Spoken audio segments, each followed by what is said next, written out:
Chérie FM. Le point sur l'actualité à Bordeaux et dans la région avec Christophe Leroy.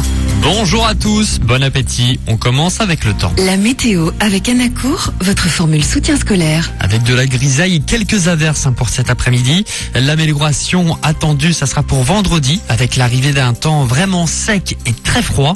Les températures pour cet après-midi, 13 degrés.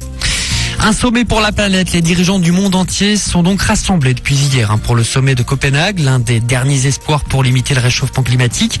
Le principal objectif de ce sommet, la réduction de 40% des gaz à effet de serre des pays développés d'ici à 2020. Alors l'Aquitaine pourrait bien être la région de France la plus touchée par le réchauffement climatique. Philippe Bertrand, climatologue et directeur de recherche au CNRS de Bordeaux. On aura des hivers qui seront plus humides et plus chauds, plus doux, et puis des étés qui seront plus chauds et plus secs. Il va y avoir des évolutions. La date des vendanges a été avancée. On observe déjà que certaines espèces d'arbres souffrent un petit peu et d'autres s'acclimatent assez bien dans ce changement climatique. Par contre, c'est pas parce qu'on aura de l'eau en hiver qu'on aura forcément de l'eau en été. À ce sujet d'ailleurs, 6 nouvelles entreprises du transport routier, soit 10 au total dans le département, ont signé hier une charte, objectif CO2, une charte qui les engage à réduire de 20% leur rejet de CO2. Les chauffeurs routiers, justement, vont-ils entrer en grève dimanche? Je vais perturber les fêtes. C'est toujours l'incertitude. Les deux fédérations patronales se disent prêtes à faire des concessions sur les salaires. Motif de la grève des 500 000 routiers.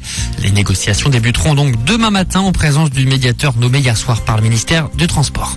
Football, dernier match de poule de Ligue des Champions. Les Girondins de Bordeaux, déjà qualifiés, jouent sans pression ce soir en Israël face au Maccabi Haïfa. Coup d'envoi 20h45. La France a un incroyable talent. La Gironde aussi. Ce soir est diffusée l'émission du même nom sur M6. Des candidats dotés d'un talent passent devant un jury et tentent de se qualifier pour les prochaines émissions. Chanteurs, danseurs, humoristes ou encore magiciens. C'est le cas de Florian. Il a 18 ans. Il est bordelais, étudiant en communication, industrie graphique.